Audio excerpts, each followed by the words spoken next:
That's slides on molecular dynamics, not from this one. Okay. Oops. Thank you.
Okay, well, thanks for coming.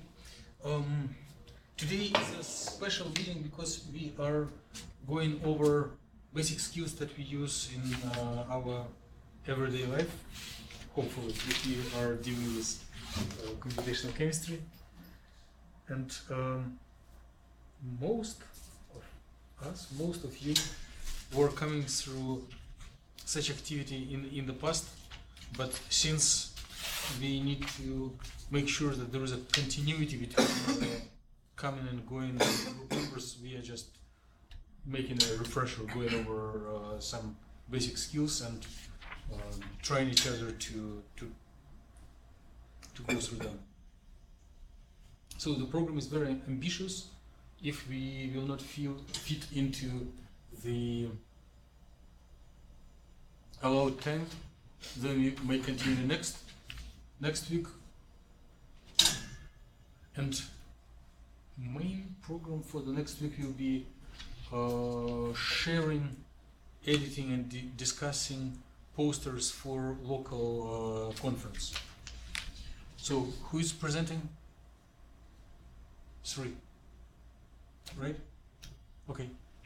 So we will have 3 posters and are leftovers from today. So the program for today, well, we will skip the preparing atomistic models because it is what all of you are doing every day with Avogadro or some other Gaussian drawing models, and then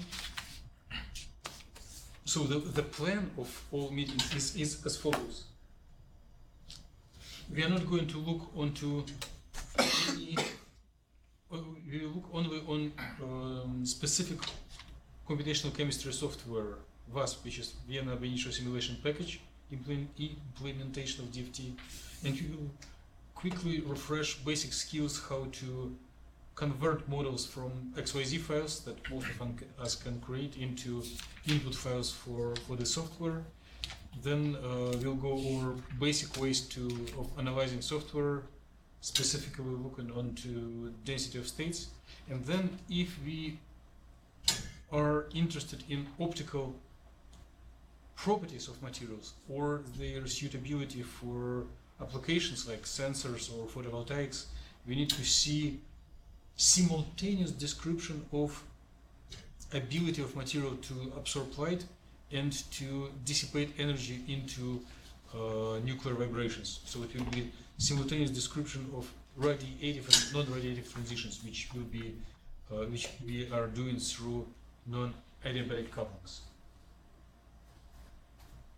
this is also connected. This cannot be done without molecular dynamics. And since some of the models that we deal with are either heavy atoms or open shells, like high spin configurations, we need to take special treatment of spin, or if spin is not a good quantum number, so-called spin orbit coupling. 2 hours is very small time interval for this ambitious program, but we will make a refreshment, launch discussion, and maybe keep interacting further to, at least we will be able to identify our strengths or weakness in some aspects, and then we will decide what to do next.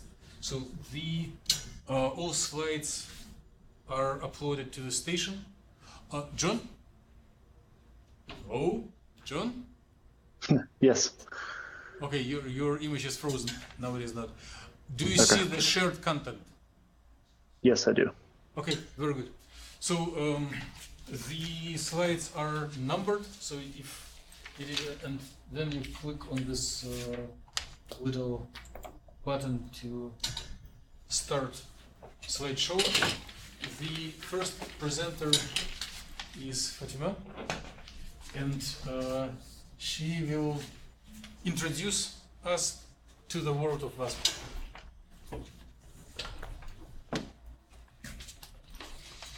If you don't mind.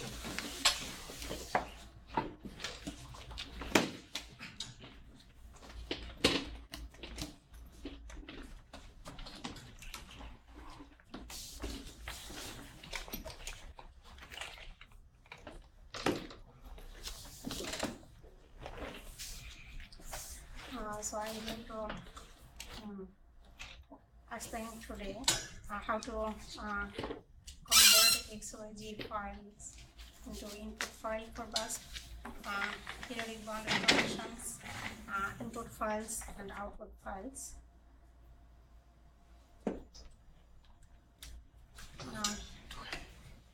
In order to make XYZ file, we can use different software like Avogadro, Vesta, and we can save the model as XYZ file. Then we can copy this file to the directory in VASP, and we can sort it. As we can see here, these atoms are like their silicons are and hydrogens are scattered. So after sorting, we can see these atoms are organized. First all hydrogen atoms, and then all silicon atoms. And we can save this file as oscar.xyz. After that, we can use this command to make a Oscar file. Here we can see these are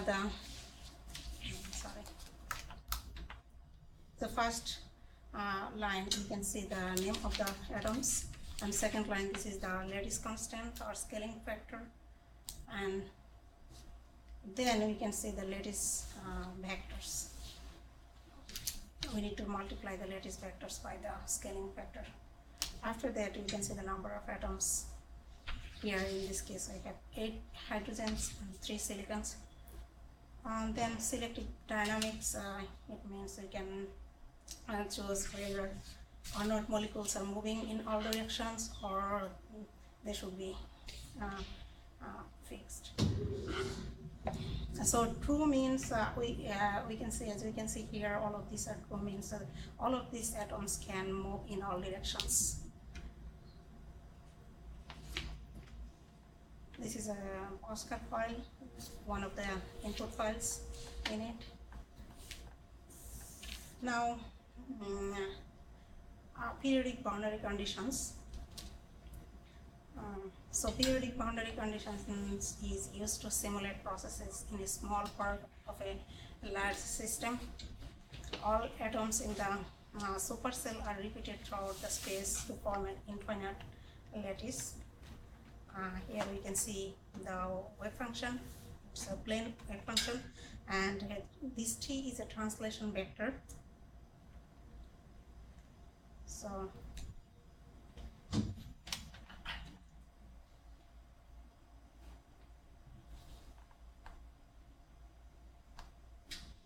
is it okay to continue? Yes, please keep going. You're just hiding. Now- You're hiding from the camera, and it is hard to follow what you're talking if what speaker is talking without visual. Now here you can see a sample of Incar file. First line is a system, and the second is different values to determine the optimal lattice constant. And at 200 we can see this is energy cutoff for the valence electrons, and then this 2 is for algorithm for geometric convergence. Can I interrupt you? Yeah, sure. So, which boundary conditions are? Do you use any specific boundary conditions in this example? If you scroll 2 slides back. Yes. No, like here we have a big one. Like So in this all one is directions. equivalent to just a molecule. Molecule, yeah. What will be how this numbers 888 would change if you would have like a bulk or one-dimensional nanostructure? So if we can choose any axis, X, Y, or G. If we choose No, X. the 3 numbers at the end, 888. So for nanowire, it should be one-dimensional. So we can choose any of them at 0. Huh? Not What? 0. Just repeat. 0? No, not 0. So we need to make a model and optimize it, then measure the length. Okay, so distance between periodic images, Yeah. which is approximately equal to bond length. Okay, please keep going.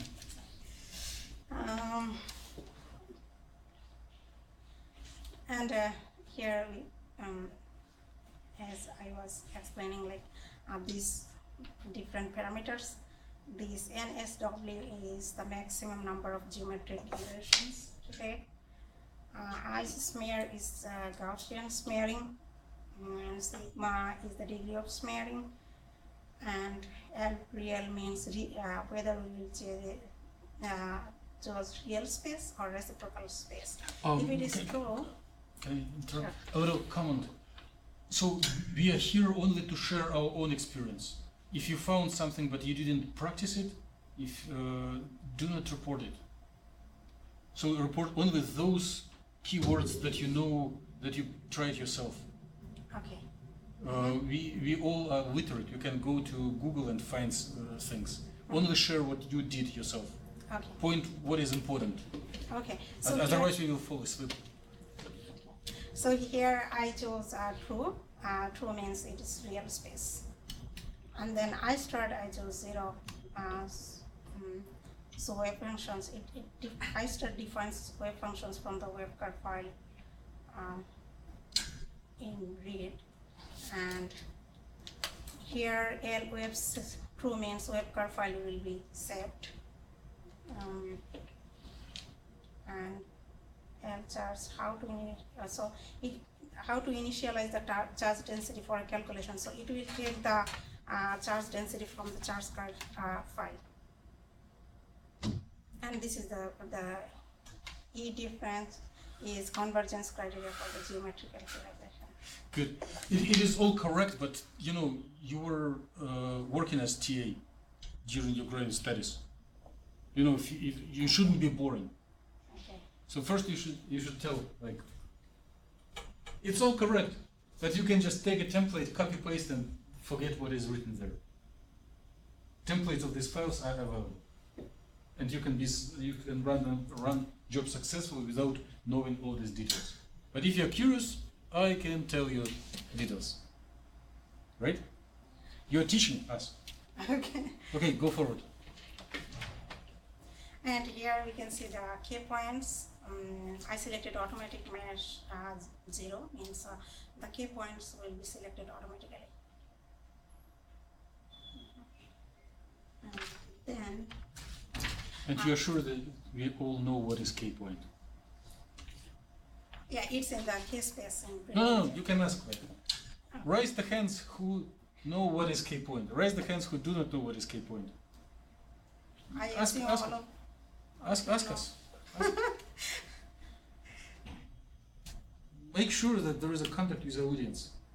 You're not telling it to me. You're telling it to Daniel. Ask him if he knows what is key point. I don't know what K point is.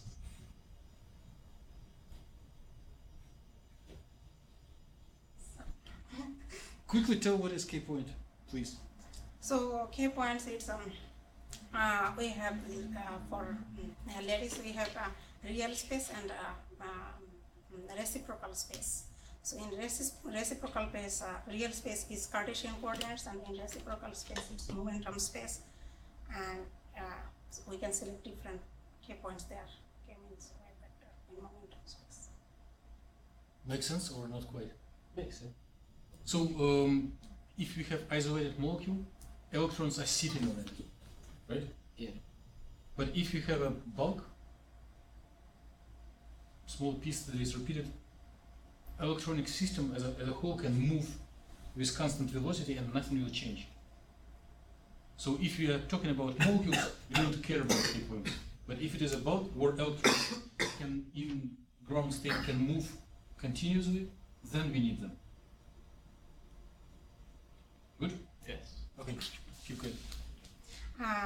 Then it's Potker file. So here in VASP, so all of the CV potentials are given, so we can select. Then, but we need to make sure one thing, that the order of the pseudo potentials in the Potker file and Inker file should be the same. Now, Where are you taking the potentials for this podcast file? from where? Yes, where do you get them? It's given in the By whom? VASP. In VASP. No, where? In which directory or which website? Okay, Okay, it's question for it's- future. It's Where to take the potential? Fine. Huh?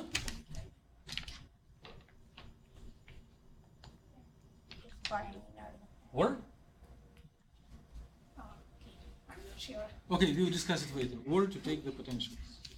Please keep going. Okay. And this webcar file, it is output file. So all web functions used in VASP calculation are stored in this file. It is useful for continuing calculations. Otherwise, the initial web functions will be taken from the charge file or initialized randomly. So it is necessary for band projected charge density calculations. So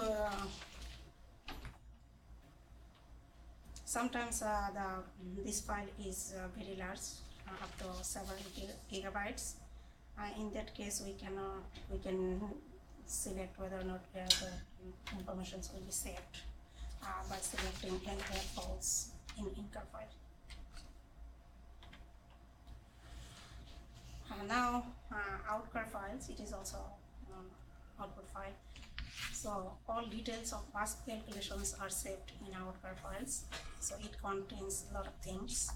First of all, details from all the input files, and then nearest neighbor table, and then electronic relaxation iterations. Finally, it calculates the Coulomb forces on each ionic core. Okay. Now charge curve file, so it contains the charge density information, the lattice vectors, the atomic coordinates.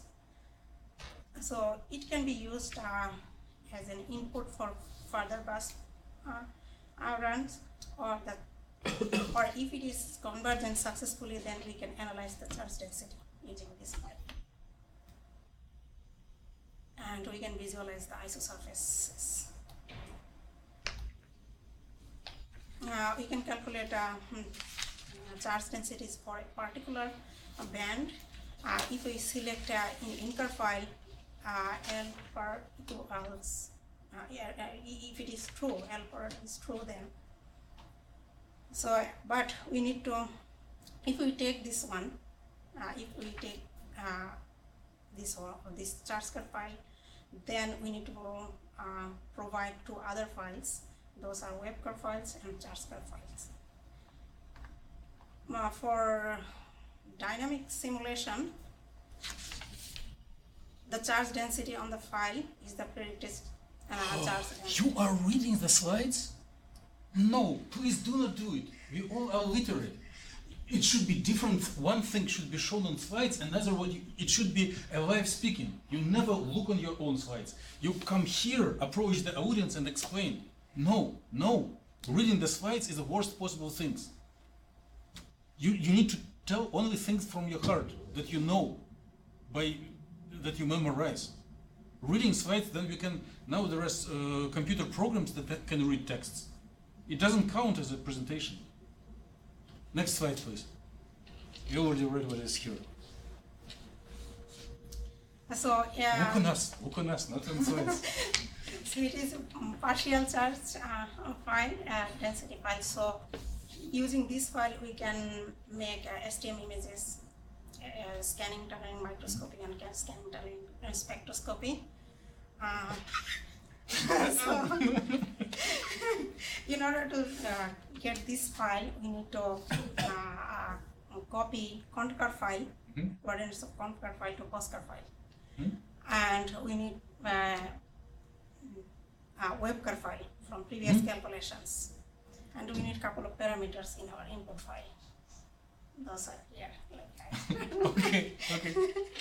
Is it VASP file? Yeah. Okay. Let's thank Fatima for very vivid, interesting, and useful presentation. Are there more questions? If not, thank you. Please go forward. But we need to have 5 more speakers in another 90 minutes. Yeah, I was just, what does it mean by par charge is the same as a local density of states? Like, I don't know, I just don't see a connection between the two. She can answer it for sure. It's her topic of her thesis. What is the question? Explain what is local density of states. This, let me make introduction before she answers. In the community of experimental workers in the area of scanning, tunneling, microscopy, there is a colloquial language. There is a concept that only they are using in their professional work. Local density of states. It is a little bit different from regular density of states that we are using in our life and our colloquial language. So your question is, what is local density of states? So we know density of states, right? So the number of states per interval to occupy by electrons, that's the density of states. But local density of states is localized, like space dependent. So it's like specific to each region of a sample? Make sense? Yeah. For example, We did if it in our class. We did that same thing in our computational class one time. That one. not much. We could, but we didn't. For example, if you have a system of donor and acceptor, and you know that total density of states is summation of those of donor and those of acceptor. But if you put your measuring tip near, let's say, only acceptor, and run this STM experiment, you'll measure only density of states of those orbitals that protrude in the vicinity of your tip. So it will be not everything, but only those orbitals that are distributed in this vicinity. And indeed, VASP calculations allow to do these maps, to reproduce results of STM experiments. Maybe it's the main reason why Fatima is interested in calculations. Yes, it's something related to my research. STM, STS, local density of states. Okay, that was More questions? If not, thank Fatima once again. So next presenter is Dave. and he will stay on the same general direction, but he will give more practical advices to all of us, and he will also introduce the concept of regular density of states rather than local density of states.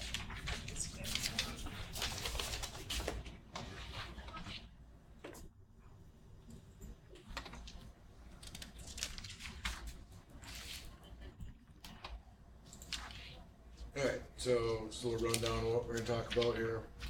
Different types of jobs. There's the ones you see here and many more, obviously. The main difference between running these jobs lies in the in-car file. At least that's my understanding. We can get in-car files from inside of VASP, so we have them in the bin. I'll show you how to get some of those here shortly. Are those showing up green? That looks the same color. Okay, well, so what we talked about earlier, you build an Avogadro, build a cell using Avogadro or similar software, upload it into the desired directory, and then obtaining the postcar file. As such, you actually went through that. Fatima did, so don't need to go through that. Okay, so optimization. Here are some of the codes that you need to submit in order to get a video of your optimization. If you want to watch your geometry optimization, then you can go through these steps. We talked about the podcar files where you get your potentials. You can take them right out of the directories underneath Dr. Keelan's name, I believe they're in there. So you can use that CAT, you see in the second line. And here I just give an example because there's a C here, that's carbon. So if you have a carbon atom, you need to do a C, and then if you have hydrogen, oxygen, nitrogen, you need to do that separately. That same line for each one, changing that letter to the atoms number or atoms letters. Can I make a brief Yes, comment? please. So these directories with potentials are, we can set up any directory. We can put it on a personal computer, and same as like you may to buy a garage to put your car, but it is not defined where you place your garage. So when you purchase the license, they give these files, but then you distribute them on your directories as you like. And they have subdirectories for each element, and each element has a spot car. And now Dan is showing how it is set up on the South Dakota cluster. When we go into a different system, it will be arranged differently. Oh yeah, I should mention this. All the codes that I'll be presenting are for the South Dakota cluster HPC. They differ slightly using other clusters. So after you. Looks like John had a question. Oh, John, what's up? Does the ordering of how you bring in the potcar files matter? I'm sorry. Why? What? How does the order in which you load in the potcar files matter? That's a good question. I don't think so. I don't think it matters. I guess I always do it in the order that when I sort my file, when I sort my postcard file, I try and do it in that order, but I don't think it matters, does it? It's very correct. Okay. So the VASP is a silly robot. It is not thinking for us. So if you make mistakes, it's our responsibility. So when you are looking on your postcard file, it lists atoms of element type 1, element type 2, and if you the name of the element that you type, like carbon, hydrogen, it's nothing. It reads type of element based on contents of postcard file. And if you swap orders of hydrogen and carbon in benzene, then you will, it will mean that you will start to compute the molecule which has 4 hydrogens inside the ring and carbons outside. And you cannot blame VASP because they just tell here is the list of elements. If you swap and when you do it for some advanced calculations and discover 3 months after starting calculations, you see some surprises, like model is exploding or does something that you are not expecting it. Please keep going. Question. Thank you. All right, we'll just watch a short little clip here, it's only a couple seconds long, of optimization of 4-hydrazine for dinitrogen tetroxide molecules. Doesn't move very much. It's good, but you see them separate out a little bit, get some distance between them. All right, so spin orbit on the left side here, we see just copied in-car file for the spin orbit. My understanding is that the important one here to look at is this LS orbit. If it's .true dot, then it specifies that there's spin orbit coupling taken into account, and if you change that to false, then it doesn't take spin orbit coupling into account. Oh, orbitals. So on the right side here again, there's a screenshot of what the in-car file looks like. You see the NSW here, the number of steps. Right now it's 0. We want to change that. No, you don't. If you need orbitals, you need to keep it NSW equals 0. Okay. But the number, the hashtag EINT, that number is your HOMO-LUMO gap. So if your HOMO is at minus 3.2 and your LUMO is at minus 1.5, you got to change those numbers to accommodate that. Do you need to match it literally, or you need to give some breathing space and make it a little before and a little after? Yeah, a little before, a little after. Okay. So when you're looking at the outcar file, when you open up the outcar file, you'll see your gap will start to go down. So it'll be like, it'll all be 2s on the right hand side generally, or in my experience it is, and then it'll go from like 2 to 1.9, 1.7, 1.6, and then once it gets to 0, so it's nice to get like 2 or 3 that are still 2s and 2 or 3 that are still 0s, and get that gap.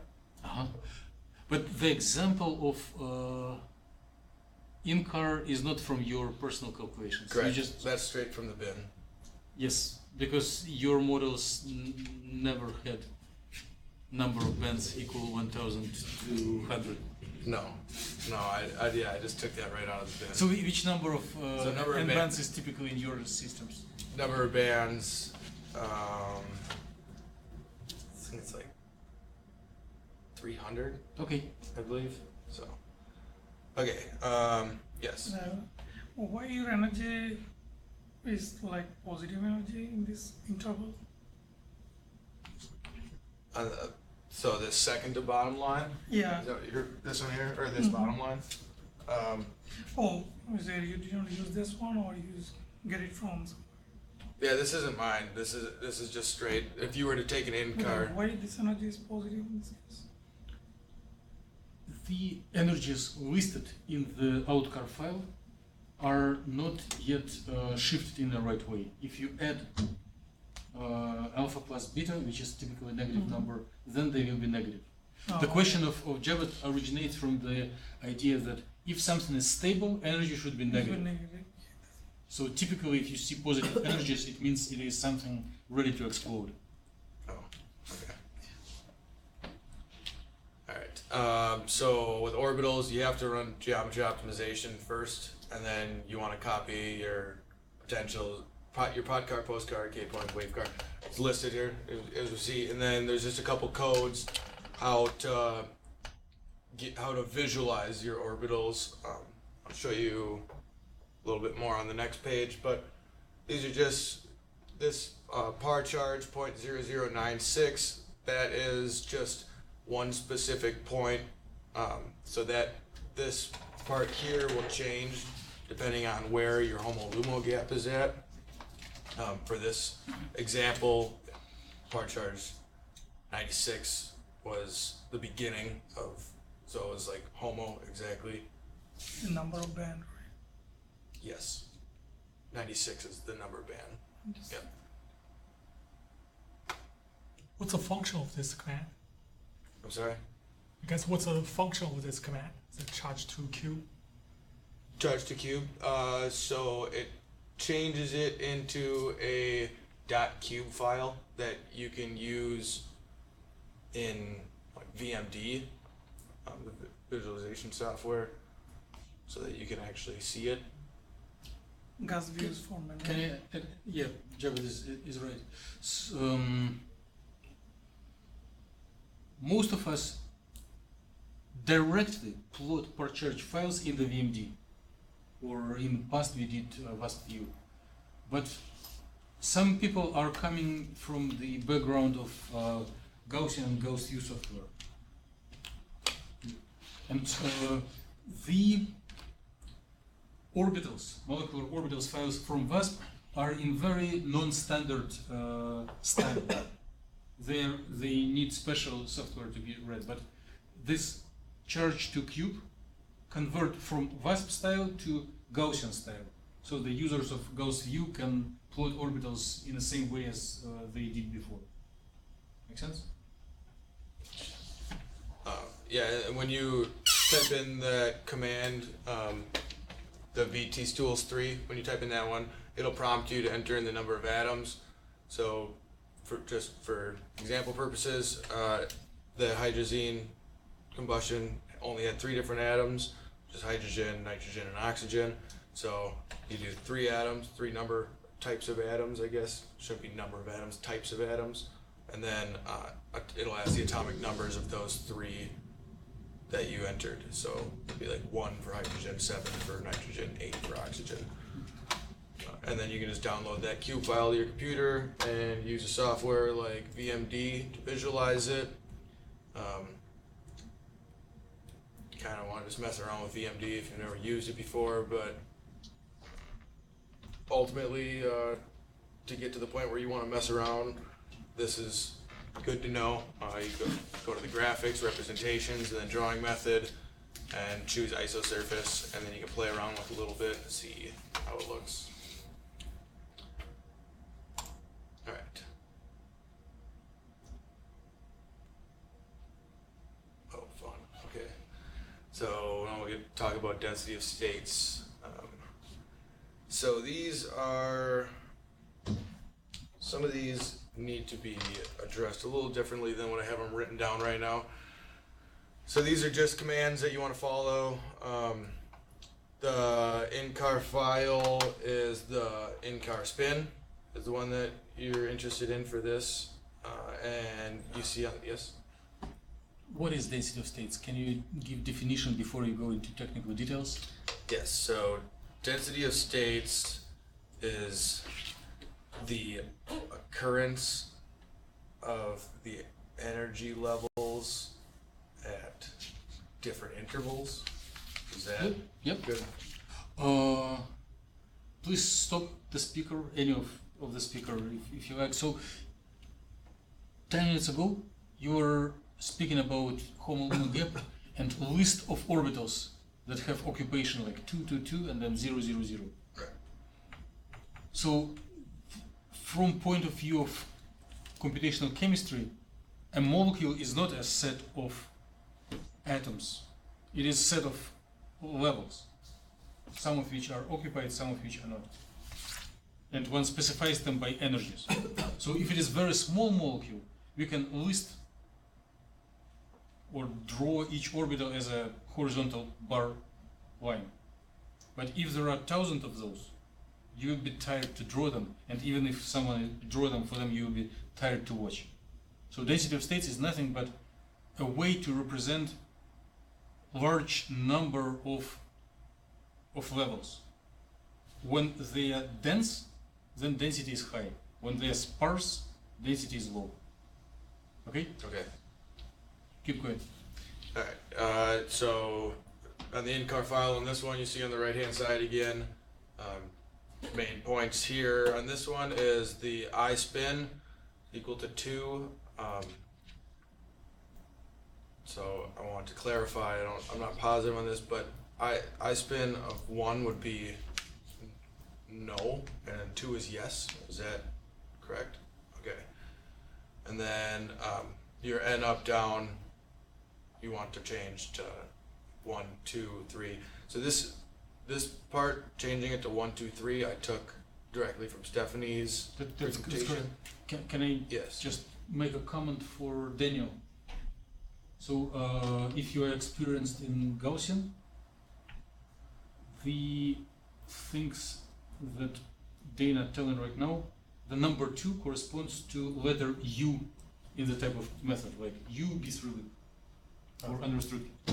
Okay? Yeah. And the N up down equals 1, 2, 3. It corresponds to at the beginning of the Gaussian input you have charge and multiplicity. So this 1, 2, 3 is multiplicity, second number of those two.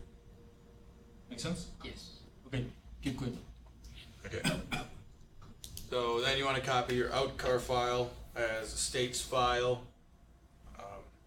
This is where the rest of this slide kind of gets iffy on what's going on. So you want to go into your states file then and delete unneeded stuff, making it different than your outcar file. What you want to keep is that homo lumo gap, but like 10 before, 10 after, about 20. You can take 100 before and after, depending on Does it just how, change the how curious you are. Does it just change the calculation time, or No. your whole graph would be longer then? Yeah, it Oh, just okay. shows the range. Okay, I see. All right, so yeah, you just choose the points that you're interested in. Then, quick question: anybody that can answer? DD is the delete row. How do you delete mass amounts at one center? Because if I like highlight it and just click delete, it doesn't work that way. So if you wanted to delete 100 rows, you would do D100D. Okay. So you just like If you want to delete 2 lines, you do D, number 2, D. you And hold it down, Huh? or you do We're not it doing- No. or what? I was like trying everything, I could not get it figured out. These buttons were designed at a time when either people were not sober enough to click the mouse, or when the mouse was not designed yet at all. It was on the keyboard. Or you can use the U to get undo anything. You can use what? U for undo. Oh, I didn't know. That's good to know. Simple. Cool. All right. And then you can take from the bin your dress DOS norm file. If you're using just states, if you're doing states up, states down, then you want your DOS down, DOS up files there. And then when you submit those codes, it'll ask you for some information, which I have below the next one, which is not right. So your line width, use 0.1, magnitude 1. It'll ask how many atoms are in, not how many types, but how many atoms. So it might be 400. And then the number of electrons, which you can determine using the grep Neal outcar code. And then I don't know what gap bulk phase is, but it's equal to 3. What is N up down? Equal to 3. What is what? There's one tag N up down 3. And up, down. Anyone wants to make a comment? Where are you seeing that at? In your in-car file. In-car file. Daniel knows. Right above the iSpin. Oh, Ask Daniel. Just mean the charge? Not charge, multiplicity. On Oh, the spin. okay. Unpaired electrons. And yeah, how difference in number of electrons in alpha and beta. No, fine. difference in number of electrons alpha and beta. So let me make a comment, because things are new and heavy for Dane. So he tries to be very general and make his presentation working for any case. And one of the relatively general cases is when you allow electronic configuration for alpha and beta spins be different. For 90% of jobs, we may avoid this specification, and we assume that alpha and beta are equal, and then you just do not have this down or up. You have just one list of orbitals, as you told before. Yes. when we do have spin projections, you have a list of orbitals twice. One for spin up, another for spin down, and they may differ in energies and in occupations. So you're presenting something really advanced. But in most cases, you can skip it and do as you did in your practice calculation half an hour before the meeting. Yeah. Okay. So that and up down equaling 3 changes your results how? Versus if you had it equal to 1. Okay. Sorry, presenter's asking questions now.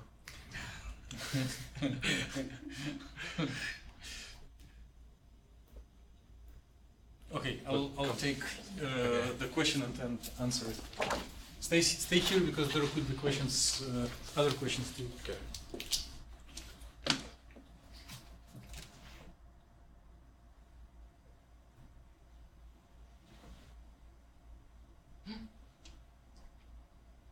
Here?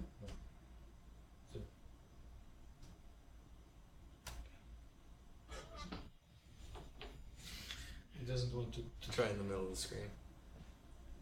no, it uses it not as pen but as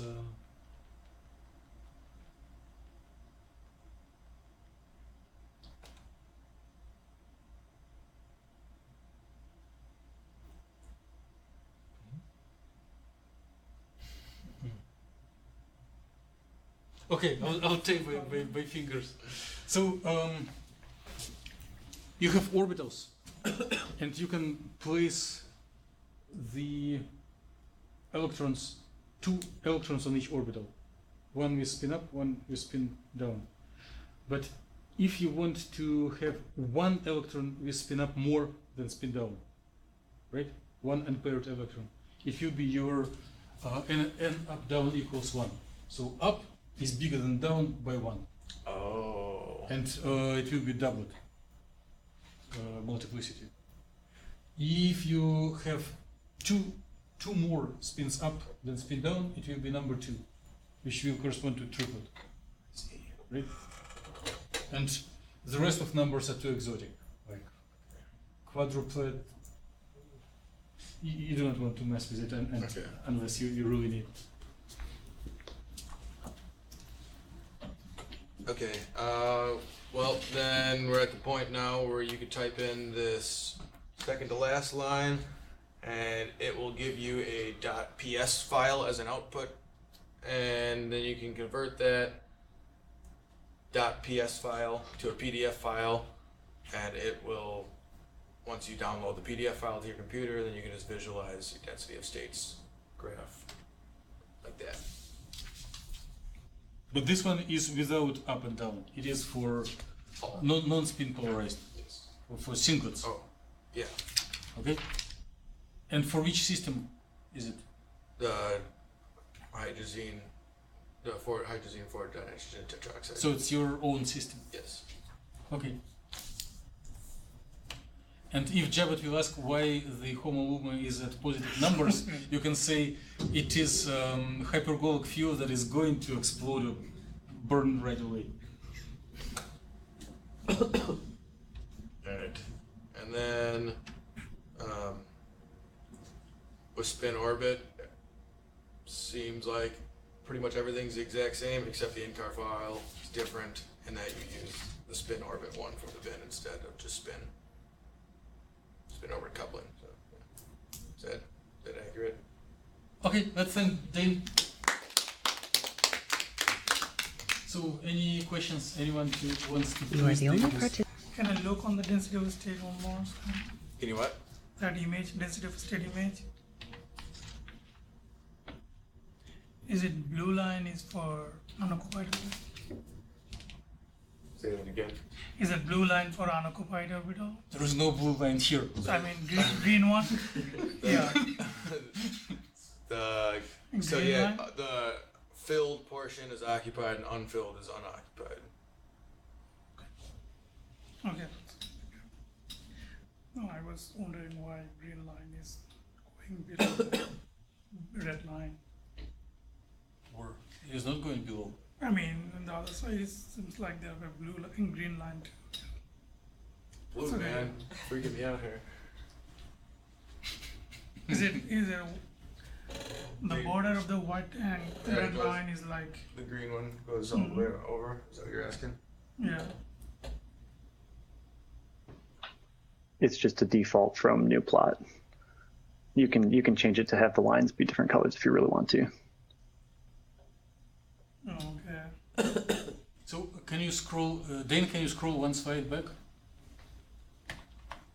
So second line from the bottom: GNU plot, bin GNU prog, blah blah blah. This is a little script. This GNU prog. It is maybe 3 lines.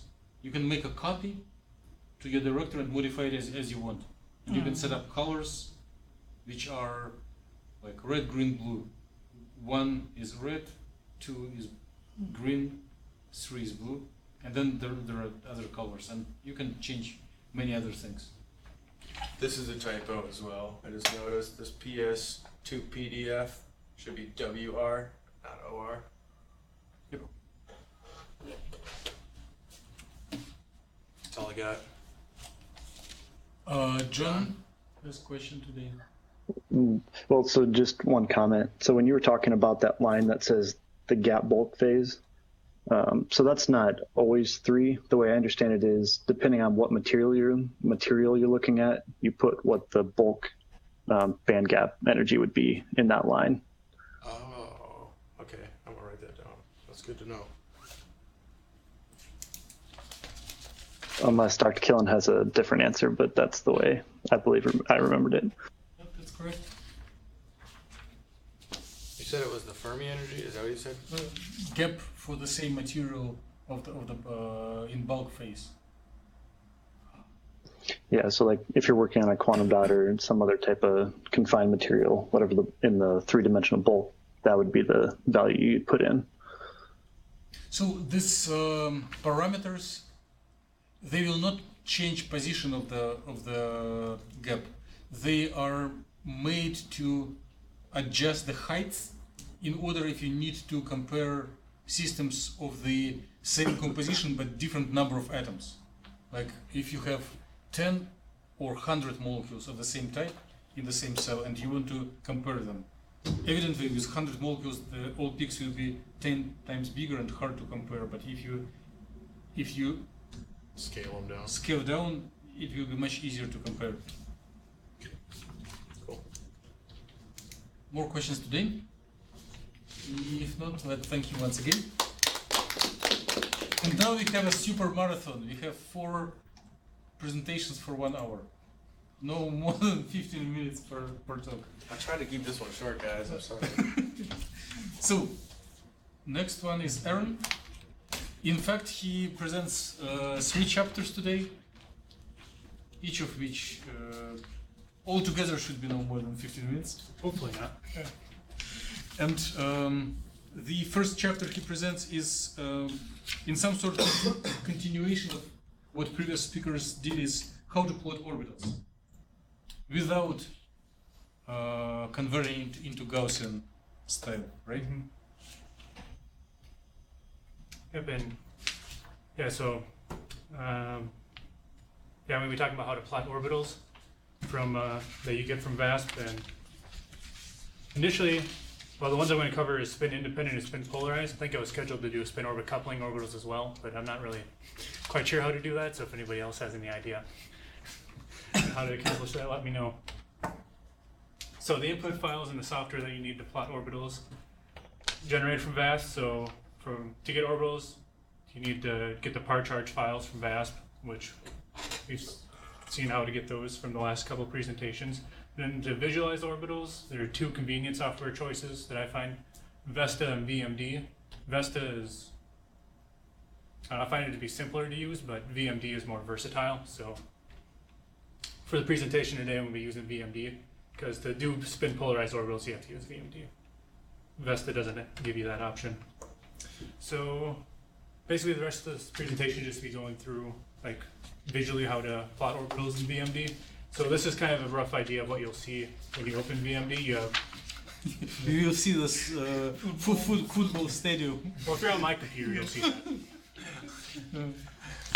So So there's a command line that always runs in the background. If you're crafty enough, you can play around with that to see if you can specialize visuals the way you want them. And then here's just like once you upload your par charge files and your postcard, this is where you visualize them. And over here is where you load things into. And to begin with, you want to click New Molecule because we want to load a molecule in. And then that'll pop up this window here. And then you go to Browse, and then you search for wherever you saved your par charge file. And then you have to choose manually, like how you want to visualize it. So you open this file, you drag or you scroll down this drop-down menu for a while, and you eventually get to the VASP menus, and then you choose par charge file, so that's what we're going to be visualizing. And then once you do that, load all those up, it'll give you a couple of different options of charge density to view. So the first one they give us charge density spin up plus down. So that would give you, well, kind of how it sounds. It plots both the spin up and the spin down densities on the same plot. So you get the full charge density. Whereas for option 3 and 4, you can specifically choose spin up or spin down. So you can visualize like, well, where your spin up orbitals are and where your spin down orbitals are. And they also give a fourth option to do spin up minus spin down. And that would be like if you were looking for magnetic materials, that would tell you which orbital is the magnetic one in the material. But usually we don't do that, so options 1, 3, or 4 are what we normally do. And then the all K files, they don't have position files associated with it, so you have to upload a postcard. So otherwise, so you can view your image more completely. So you just go to Browse again, get your postcard file from wherever you downloaded it to, and choose the VASP postcard file from your drop-down menu. Yes, Dave? So your postcard file doesn't have to be like .xyz or nothing? Just postcard? Nope, it'll read postcard. It'll read postcard, concard. It'll read XYZ too, probably. So you wasted a year of converting everything into XYZ? Sorry. Don't feel bad. I wasted a year converting all mine into cubes. So I realized that VMD would do all K files. But do you need the postcard or concard? Which one is better?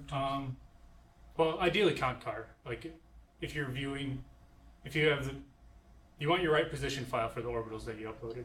Then So we should have to use. Well, if it normally would be a postcard from your especially director. if you do molecular dynamics or your molecule moves through the cell and you use postcard instead of concard, Yeah. you have atoms here and orbitals there, and Alright. you'll be a little surprised. So yeah, that is a good point. You want to make sure that your position file matches Yeah, up with the matches. par charge, or else usually it doesn't look too bad. Some orbitals are just offset a little bit for your atom positions, but yeah, if you're doing molecular dynamics, things could look a little drastically different. So then, now that we're done uploading all our files, the fun part of VMD is continuously going through, choosing how to visualize them. So we go back into our main menu where we uploaded, we click Representations. Now open up a graphical representation files shown on the right. And this drop-down menu here, you can choose whether you're looking at your orbitals or your position files. So right now it's just looking at the par charge files. And then once in the bottom left corner, this is what initially usually shows up as. So you have your orbitals and then some sort of figure, which is represented by your postcard here. And then we can change this by changing things in this graphical representation tab on the right. So the first thing to do is to make it the atoms look nice. We choose our postcard file, graphical representations, in the top right corner. And then we go down to our drawing method and then click the drop-down menu and go CPK. That's usually, well, for semiconductor materials, that's the one I usually like to use to visualize the atoms. And then it turns all over originally small dots into bigger dots. And then you can change those too in the drawing style. There are some options. You can change those as well to optimize it. Which drawing style? Sorry, interrupt. Can I? Yeah. Which drawing style would you set up if you instead of orbitals, if you make a movie of molecular dynamics, where bonds are continuously forming and breaking? So then you'd want dynamic bonds, properly titled. Yes. Good. And in there, like you set a threshold for your bond length, so you tell it if you know your normal bond's like 1.4 angstroms, you'd set it to like 1.3, 1.4, and you can see the bonds breaking and forming. But usually when you have systems of more than one type of atom, the dynamic bonds doesn't look so nice, so that's why I didn't put it in on this one. But then, so then now we choose our par charge files up in this top menu, and then we can play around with how to visualize the ISO surface of our par charge. So I'm gonna go to the next slide real quick before doing that. So how to change your ISO surface. So that's one of the menus, or one of the things you can change down this tab here. And then there are two different cases that kind of illustrate the. If you're seeing, if any of us are seeing it for the first time, I'm trying to repeat it. The first thing that comes up when you see this one, there will be no orbitals, only your model, and here it will tell the dots. So this drop-down menu should be changed to solid surface.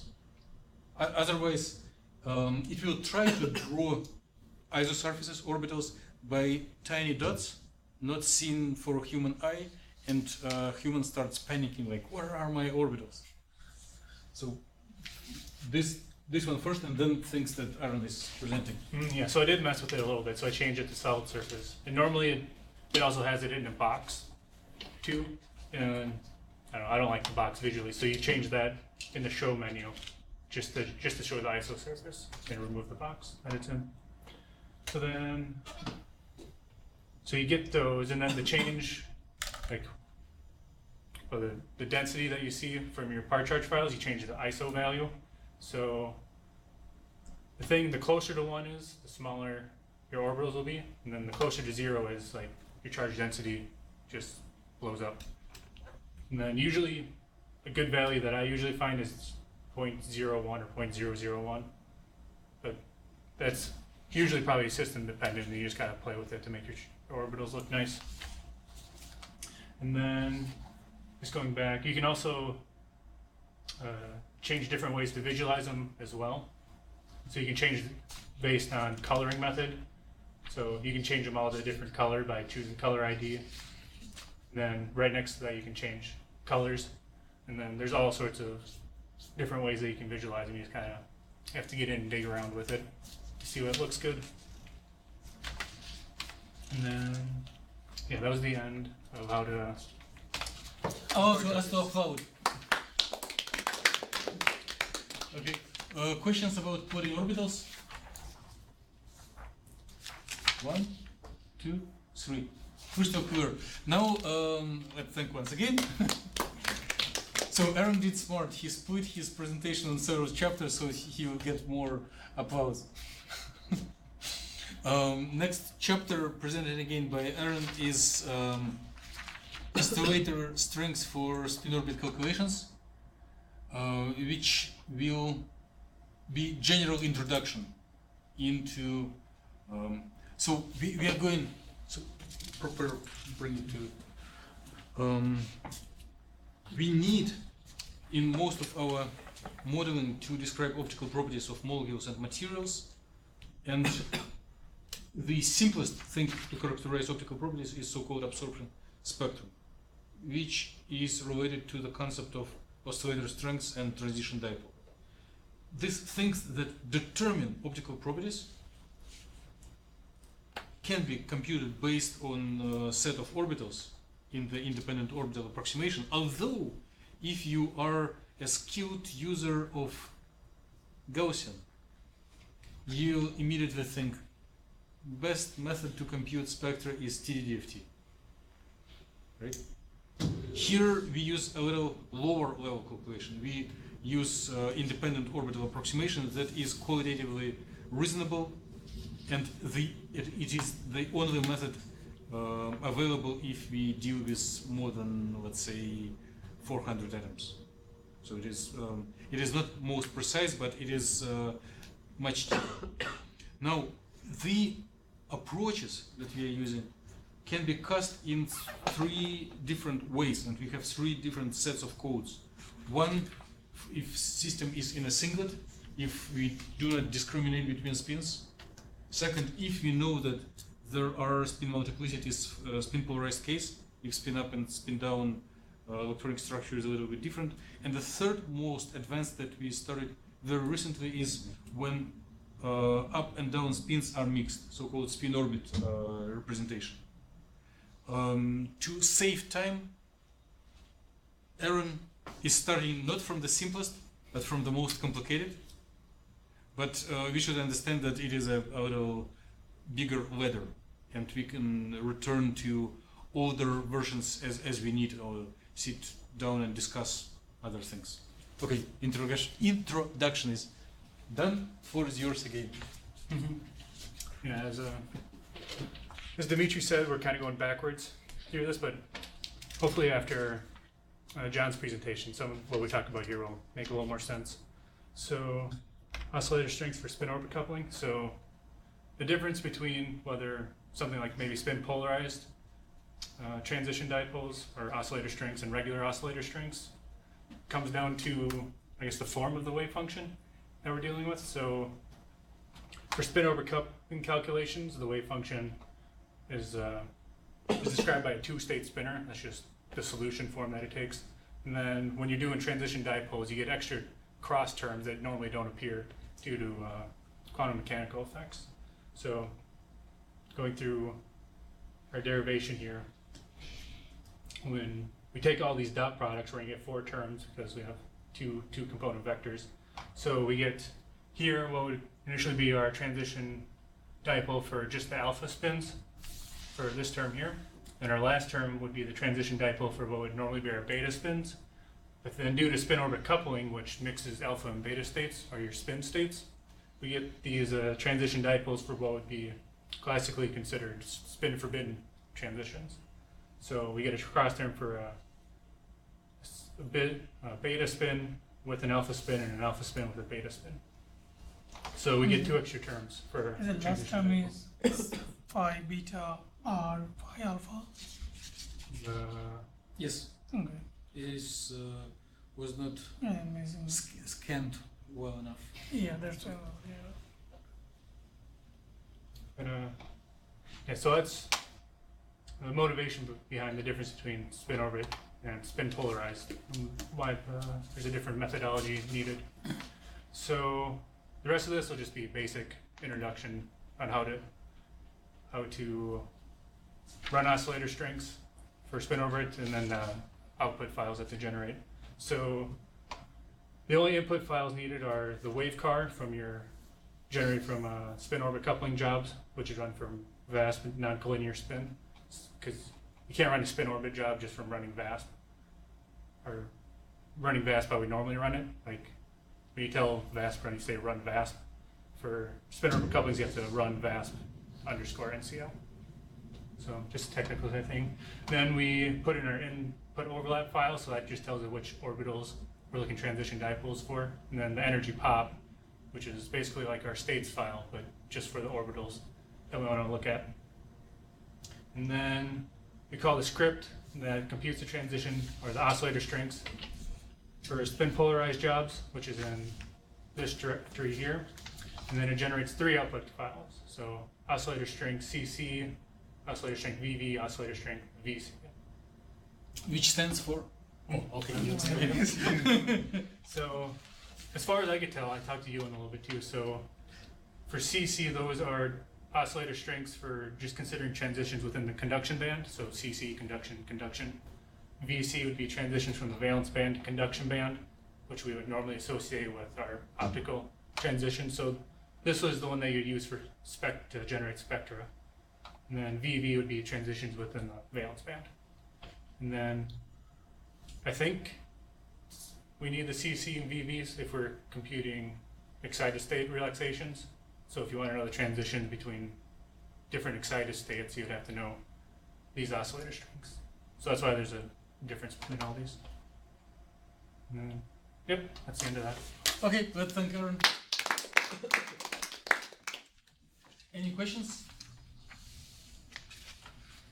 give it a chance?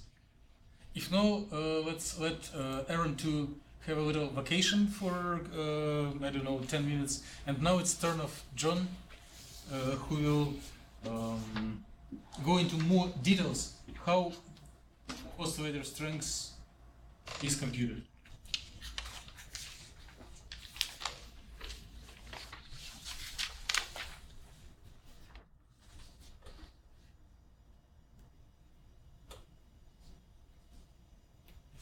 Okay, so can you see the slides on the screen? Do you have them in? We have 6 slides per page. Can you do it 1 slide per page or PowerPoint? Yep, give me 2 seconds. Sure. 1, 2.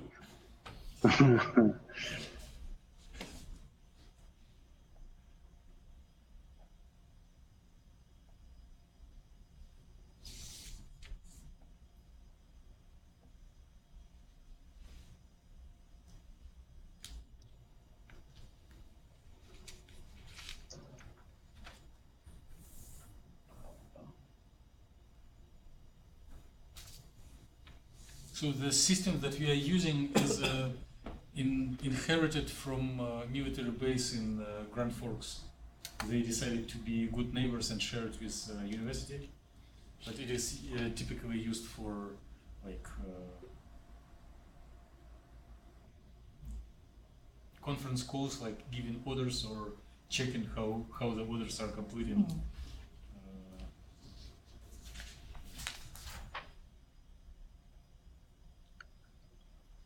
Okay, let's see if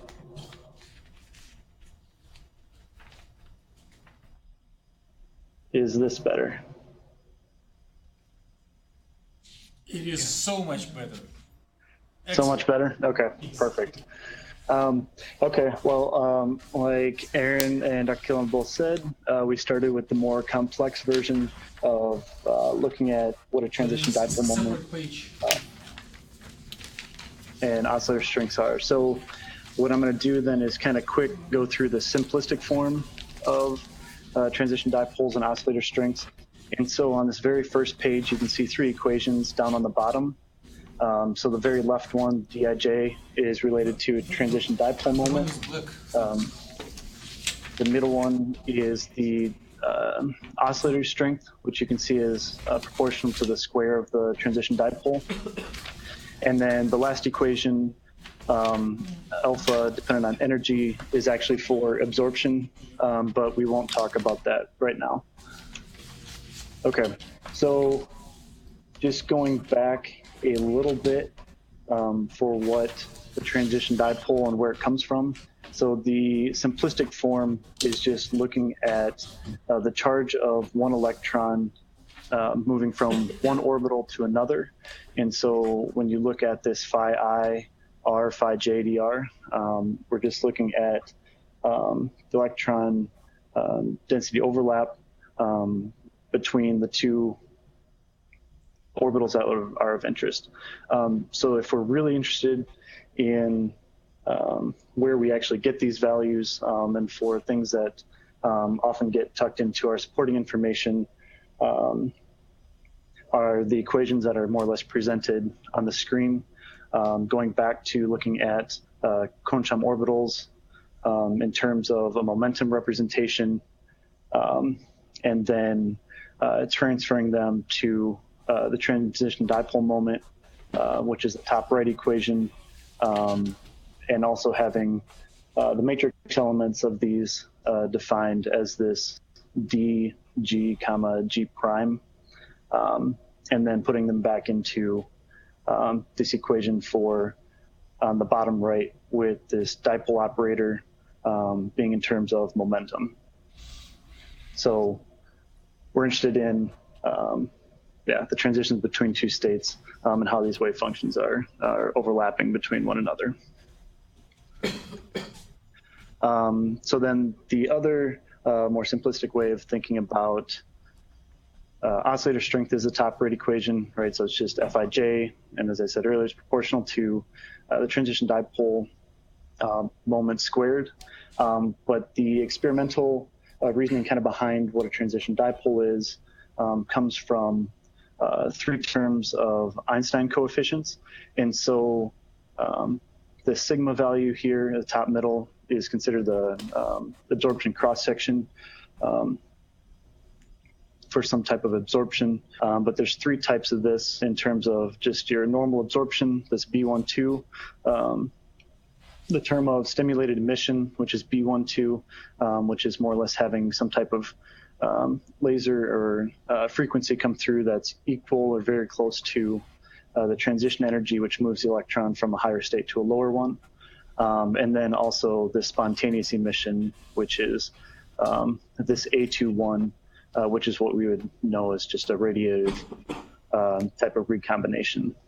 So those are kind of really brief backgrounds on these two values. But like I said, the three equations on the very first page are more or less what we use when we're discussing things and explaining it to people who might be interested in what we're doing.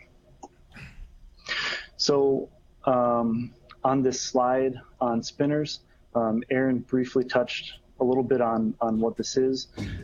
So when we look at closed shell type systems with no spin polarization, wave functions are defined as one way.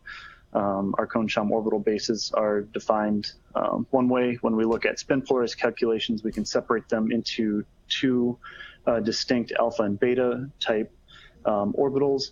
But then when we look at spinners, we're interested in the combination of both because they don't necessarily exist separately, but we're interested in how they interact with one another.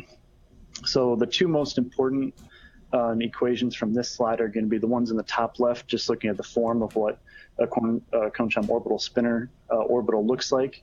And then the one in the very bottom right should look very familiar because Aaron had it written up on his screen. So if you look at just the transition dipole up at the top right, it's just phi I, R, phi J.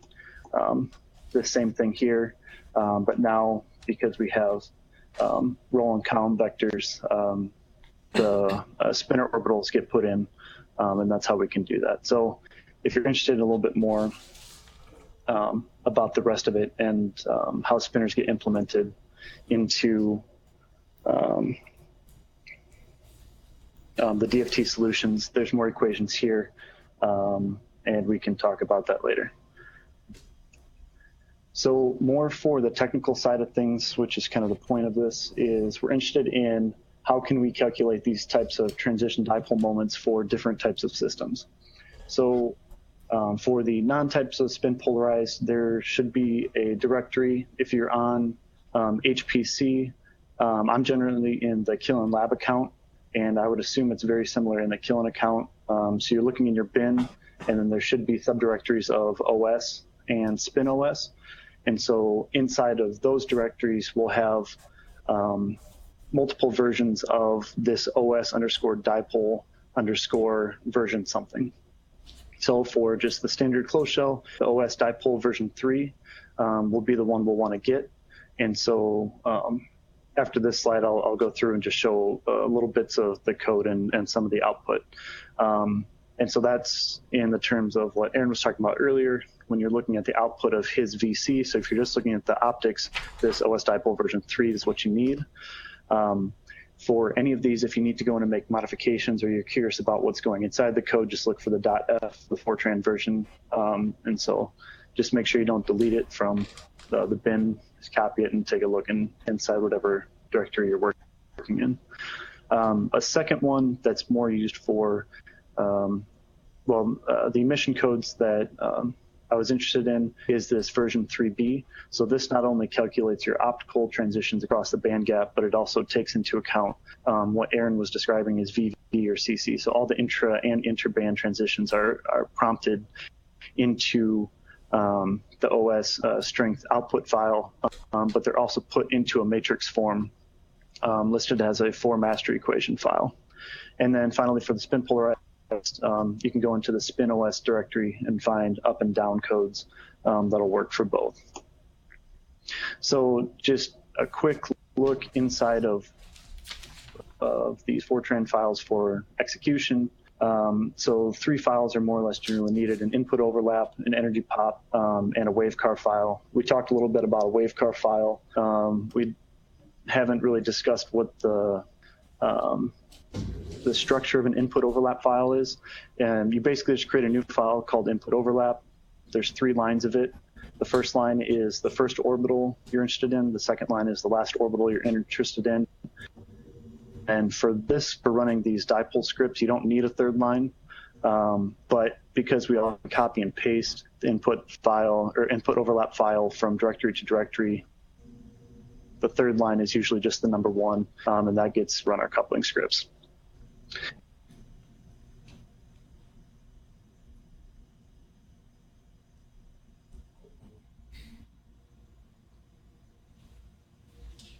So we have a little break, and John will realize that he needs to redial.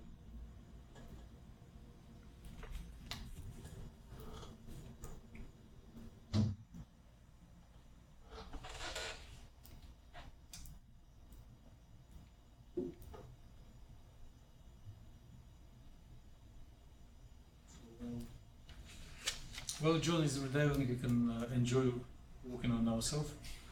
Okay, so I was talking and asking questions, and I realized I was frozen. John, can you please share the content once again? Because right now we see just our smiley faces instead of your slides. Yep. Okay, so where was I when this cut out? Your first slide with technical details on Fortran code. Okay, here? Yes. Okay, so I don't know if there's any way for me to show my cursor on here. Otherwise, let me just, oh, never mind, I need to install something. Okay, so what I have highlighted in yellow in this Fortran section of the code, I just highlighted the words open. So if you're curious about what files you might need for this type of script, you can look for these open keywords, and it'll try to prompt something in. So this first line, right, it says open input overlap. The next open is trying to read this energy pop file. And then further down, you see it say open OS strength.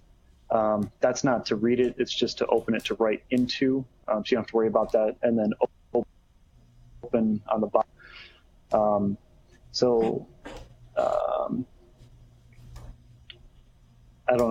Did I describe what an input overlap file sounds like? Yes, you did. Okay, all right. So the energy pop file is basically, you take the converged energies from the last electronic iteration step in the out car, and you segment only the states that you're interested in. And so you can see the very middle line, more or less, underneath this open energy pop, it says read 11. And so it's looking at the number of the state, this NNI, the energy of the state, E, and then looking at the occupation of the state. So it's just going to go through and read all of those and take that information in, and using the wavecar generate the oscillator strength files that we're interested in. So here's what a small section of the code looks at. So you have this OS strength, which is the main oscillator strength output file. So you can see that within the Fortran code, you have this OS strength file is creating, and then it's also formatting it on the second to last line of the first picture. So you're looking at, you know, your initial band, your final band. You're looking at the oscillator strength value for that specific transition, the change in energy between those two specific orbitals, and then also the population of orbital 1, your initial, and the final orbital. So those are the main ones that we're generally interested in terms of converting this oscillator strength file into our absorption spectra at the end. And so on the bottom is just a picture of what an oscillator string file might look like in terms of the values. For code, sometimes the headings actually pop up. For some versions of the code, there is no heading, but if you're interested in, or curious about what they might be, you can just look into the script itself for the format. And then for spin polarized calculations, when you have the converged ground state for an I spin equals 2 system, again, what we're going to need is an input overlap, an energy pop, and a wave car.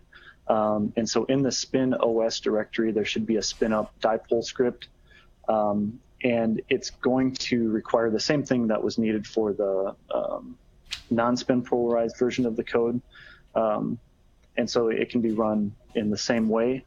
The main difference comes up from looking at the spin down system. When you look inside the code, you can see it's prompting for a differentiation in the energy pop of the system itself. And so it'll look for an energy pop down.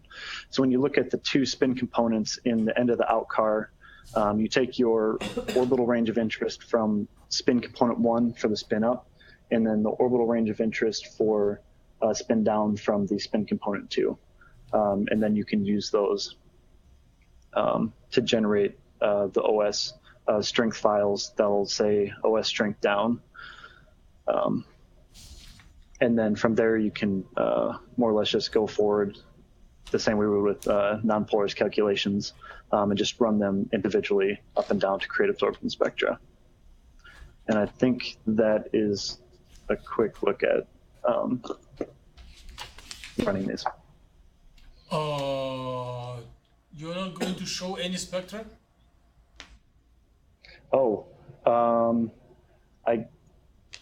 I can pull some up.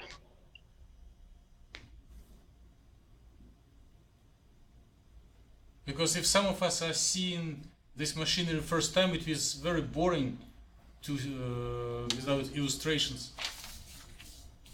Okay.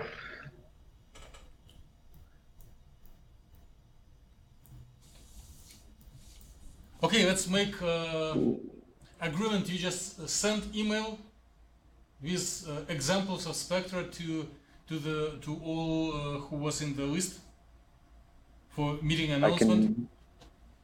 I can do that. And Dane requests your slideshow.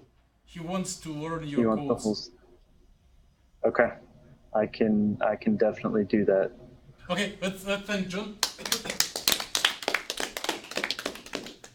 Any questions? Aaron has one.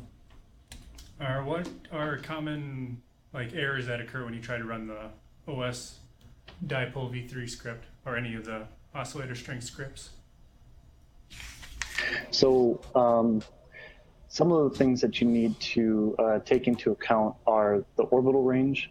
I mean, if you have too big of an orbital range, the script itself is going to run out of memory limit for however big you allocated array size.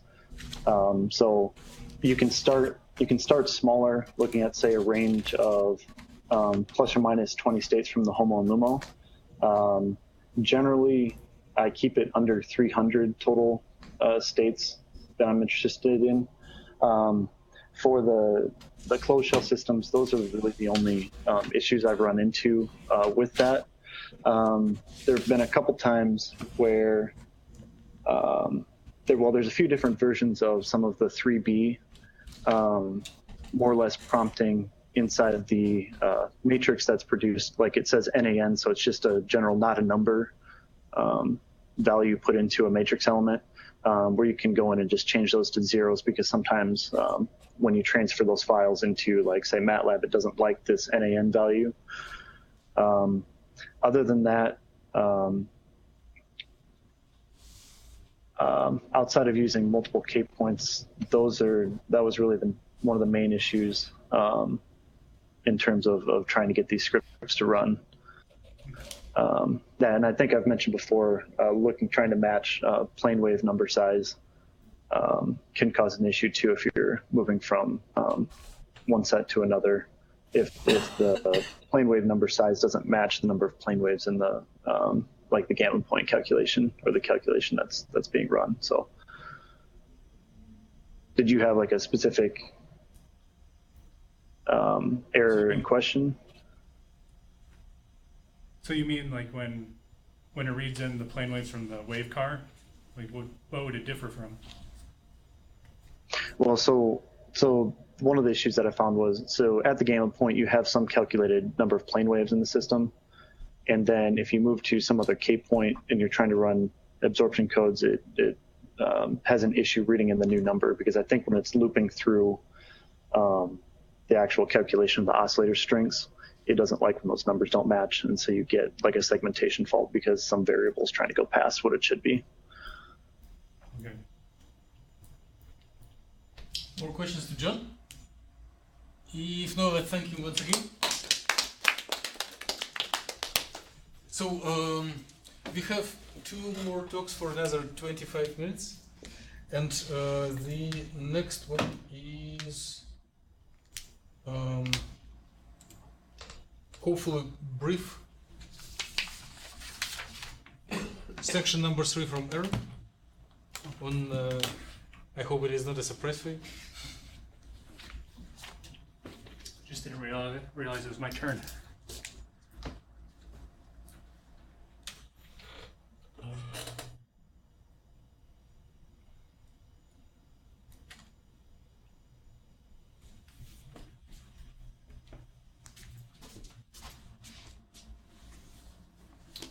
So I guess here I'll be talking about how to run heating jobs and MD jobs, and then a couple of things you want to keep track of while you're running these jobs. So initially, just some background for heating, like if you're going to do MD, you have to know the positions of your ions and initial velocities. So that's basically what the heating job does. It just provides velocities to all your ions constrained to the Maxwell-Boltzmann distribution. Can you tell us brief introduction why anyone heat molecular dynamics? Make connection to non-radiative transitions. Non-adiabatic dynamics. Why? There is only maybe 1 or 2 persons in the audience who is interested in molecular dynamics on itself. Dane and partially Dr. Han, but most of us are interested in dynamics of electrons. Why do we need dynamics of nuclei? Because they live in the home of ions, and the ions like to move. So the ions their movement basically allows the electrons to dissipate energy if they're not in equilibrium or excited state. So that's why, that's why we use MD in the Cohen group. So we can give the ions some motion and then model the electron's relaxation very generally. So back to the slide. So we just need heating so we can do the MD. And then so for a heating in car, this is just a general template which can be found in the bin, which you copy into your directory. So the basic things that we have to keep track of is the desired temperature that you want to heat up to for your MD run, which is very high for the last person to use this. And then number of ionic steps for how long it takes for your system to heat up to your desired temperature. So if you hate someone, you need to give to him or her this template, because MSW equals 10,000. It will run for like 2 years. Right, so I think that's just put there to catch your eye. You're like, oh, that's wrong. You gotta change that. So yeah, normally like a reasonable amount would be like maybe 300 to get it up for first go. For first go, 50 would be sufficient. 50? Okay. So then you want to keep track of the temperature of your system as it goes through its heating, because it's not going to heat in like 5 steps. It kind of takes some ionic time for it to do that. So you can find that by looking in the OSSICAR output from VASP, and then you can just grep T equals from OSSICAR, and it'll give you this line here. You can see for each step 1, it's at 300. Drifts down a little bit, and then you can just track that for the entire trajectory that it's on. And ideally, you want it to stabilize at the temperature that you set at the end card. So that's when you know it's ready to move on to your molecular dynamics. And then just to know that you've done it correctly, you can look into your const car from your heating directory, and you should see that your positions should still have a bunch of occupied numbers in there, but now your velocities should have a bunch of values too, because normally just for geometry optimization it's all zeros initially, because you have zero velocities of your ions, but now your const car file has positions and velocities, so it's ready to go on to dynamics. So then you just copy the const car from the heating directory into the directory you're going to do your molecular dynamics, which you can do with this command shown here. And then you copy in the molecular dynamics in car into the directory you're running, and then this is just the general template that's found in the bin as well. And again, you will just want to set the temperature begin and end for the temperature that you want your simulation to run at, and then the number of ionic steps for your trajectory. So in the clean group, a picosecond is a nice number for a lot of relaxation mechanisms that we do. So we set it to 1,000 because the way that it's set up here, the pot IM is at 1, so that indicates 1 femtosecond per ionic step. So then we do 1,000 steps, that gives us 1 picosecond. So if this pot IM was a half, you'd have to do 2,000. So that's kind of, there's an interplay between those that kind of have to keep an eye on as you're doing your MD. So you set that up, and then you run your job for a week or a month, however long it takes, and then you can visualize how the energy of your orbitals change during the trajectory. Because you can imagine, as the ions move, and then you can kind of isolate, if an electron's coupled to a certain vibration, you can kind of, you should be able to see that from our energy fluctuations chart, which I've shown here how to plot. So there's a Perl script in the bin that extracts energy from the outcar file, I believe. And then you put in 2 numbers at the end of the script, so a number of orbitals below HOMO, above LUMO. So if your HOMO is 80, you put 60 and 100, so you can get a wide range of orbitals to look at. And then that Perl script gives you an output energy by band. You just copy that to B, because that's what the new plot file looks for when you plot it. And then that new plot outputs this is the figure here. And then you kind of see some coupled oscillations are really prevalent around the 400 to 800 time steps. You are the only participant in the conference. Usually it's good to look at this charts because you can tell if there's something's abnormal about your system, but you can look for interesting characteristics of it as well. So it's just a good characterization tool for any molecular dynamics job that you run. So what is the feature you mean abnormality?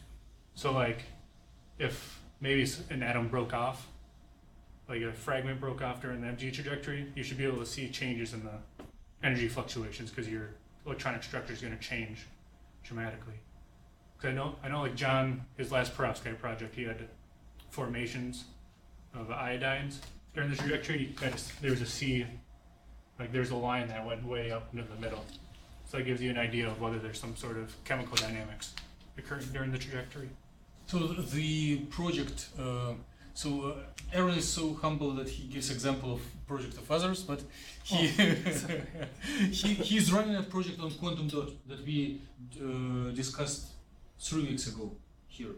And if a quantum dot doesn't have ligands on the surface, there appear states that come inside the gap, close the gap, make it dark, right?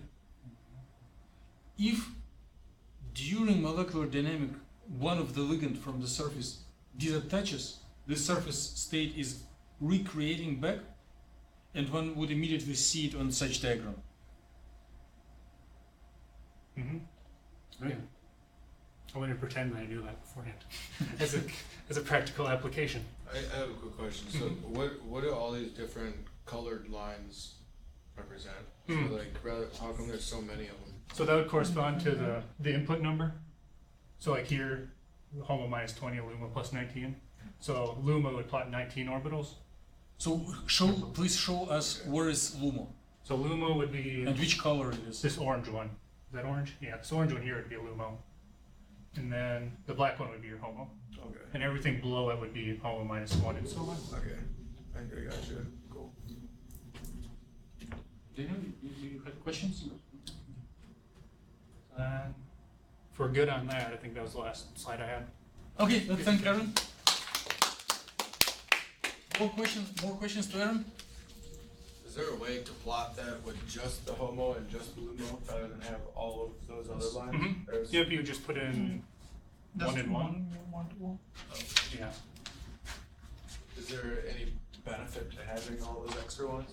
Yes, if we need transitions between them. Do you have a question, John? John? Yeah, so I just had a quick question, right? So even looking at like his fluctuation plots, I mean, you can see that there's orbital indices switching, like even around like 500 femtoseconds. You can see the orange one looks like it should actually continue up into the gray. Right. And so I'm just curious, is there any way we could write something to find a more natural fit so that we actually could negate orbital switching? So like if you look at like 450 femtoseconds, you see there's like a intersection between the orange and gray, the LUMO and LUMO +1, and then This you line see, should continue up, and this gray one keeps going down. right, that would be like a more natural fit to a line. I'm just curious if there's a way that if we could write something to naturally plot instead of having such sharp transitions to account for this type of indice switching, or if it would even be helpful. They have no way to track their number of band, right? In our system. John, you're asking a provocative question. Yeah, it's a little above my pay grade.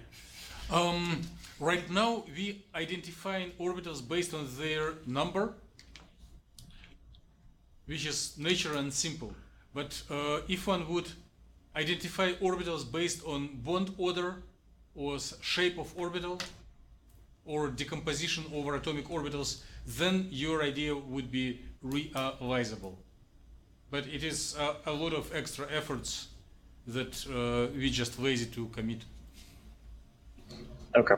I just didn't know if there'd be a way to, just look at simple values and try to extrapolate where, the next step should be instead of just on these simple numerical energy values. That was all. But No. Thank you. Okay, so in the last 10 minutes, it will be most important and most intense talk by Dr. Han. So what are we doing? What is the goal of all this activity? If you put aside maybe 10% of effort in the group about molecular dynamics itself, the rest of the main effort is to predict the change of occupation between electronic states. So to do electron dynamics. And it is done in the group by MATLAB codes. But these MATLAB codes need parameters for transitions between orbitals.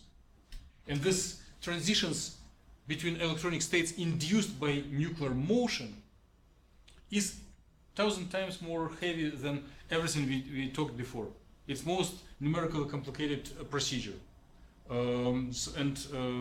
Dr. Han, you will give us introduction into the way how to compute this rates of transitions between electronic states because of nuclear motion. So this is one of the most important, it is the most important things we do. Yeah, so just like Dr. Kinney said, so this is one step before we run the MATLAB code for electron dynamics. So Adrian has already talked about this part. So this is just an example for the tracking of temperature during the molecular dynamics. And so after we have finished the molecular dynamics simulation, we create a new folder and we transfer all of them to this new folder, and we run this per script. So basically, this is from the outcome, we can convert the atomic configuration to this position file. Since we run molecular dynamics on 1,000 time step, that means we have 1,000 position file. So by running this code, we can have P000 to P999. And we also need 2 additional files. This is energy pub and the input overlap. So we can get these 2 files after we done with the geometry optimization. And we also need in-car coupling. So this is also in the bin in the HPC. So finally, we need this kind of specialized script, and we need to make 2 modifications at line 31 and line 43. We need to change the orbital number. So just make sure this number should be consistent with the input overlap. And after that, we just run the script by using the qsub command. So if everything goes well, you can see we have this new file like coupling 000. So this is a non-adiabatic coupling for non-spin. So for spin polarized, so the procedure is pretty similar, but we need another in-car. So this time we use the in-car for coupling spin. And we also need a new B script. This is a B script. Your call will be disconnected. Okay. John, you will see the recordings if you get disconnected. Okay. Let's go. Where is my screen? Come on, it should be disconnected 10 minutes after, not 10 minutes before.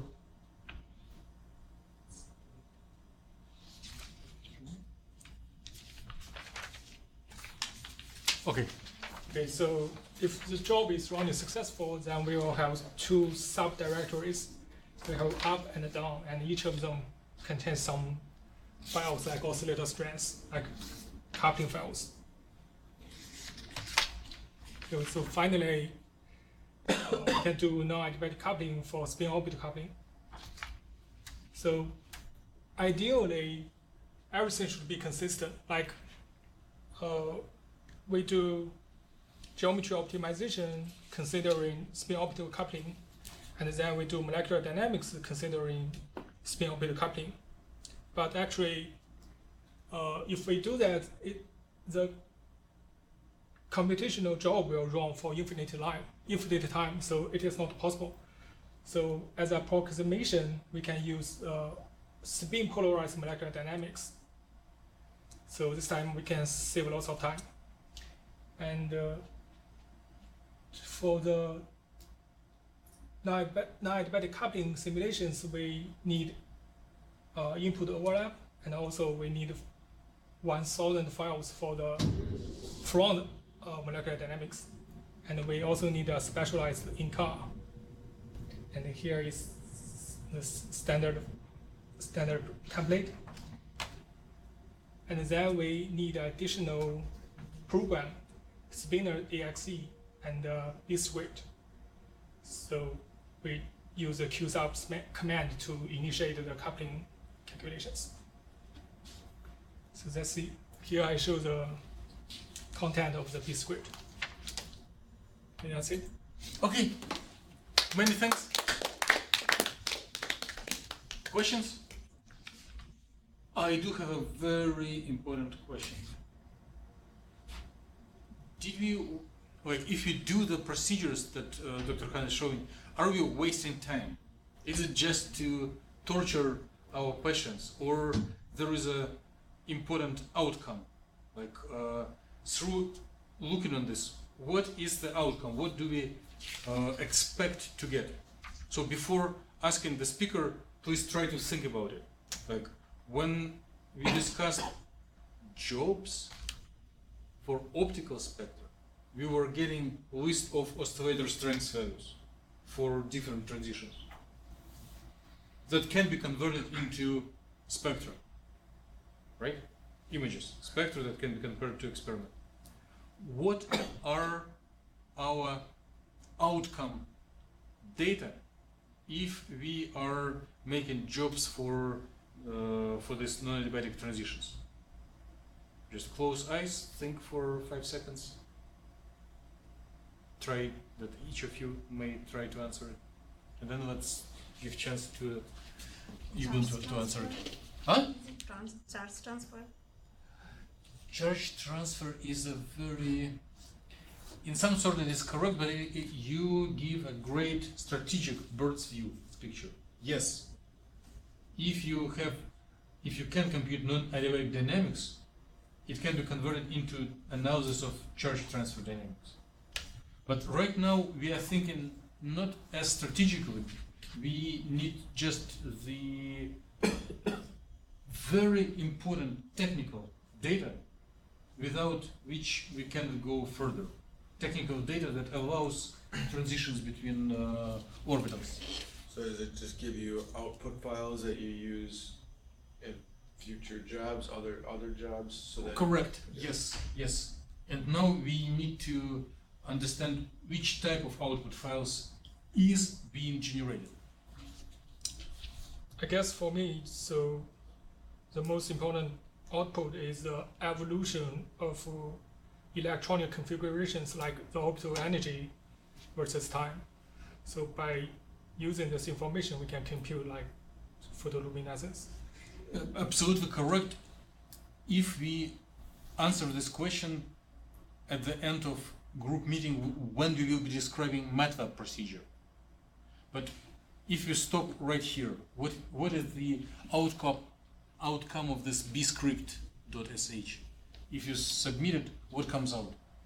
So at each time step, we can get the oscillator stress And and the coupling file. yes. So what are coupling files? What are their structure?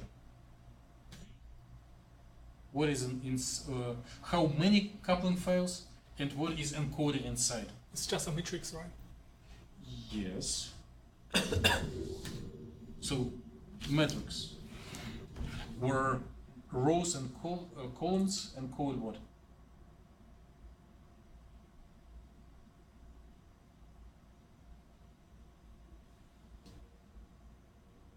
Transition dipole. Not transition dipole, but intensity of the actually non-adiabatic coupling. Intensity of probability of transition from orbital I to orbital J. So for rows and columns and enumerate orbitals, like if you have 100 orbitals, then you have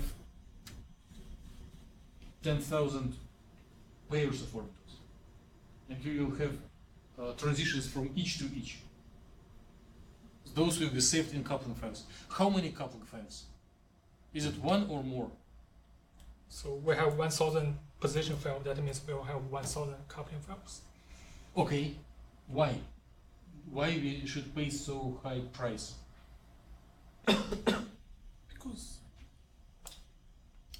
it's going down electrons in the lower band. So finally, from hot electron is going to the low mode I band guess that's the same argument about the with the time. ensemble average versus Exactly. long trajectory. Yes, yes. So if we compute, so in order to compute these couplings, and we will make another meeting going through the derivations, but we compare wave functions at time t and times t plus delta t. We see how electronic structure changes on the small time increment. But if you make this comparison today, tomorrow, next day, since nuclear trajectory is different, the response of electronic system will be different. And couplings will change the phase. They can be of the same absolute value but different sign. Or they can do a little change, which will be not representative. So in order to be realistic, one needs to run for a long trajectory and make average.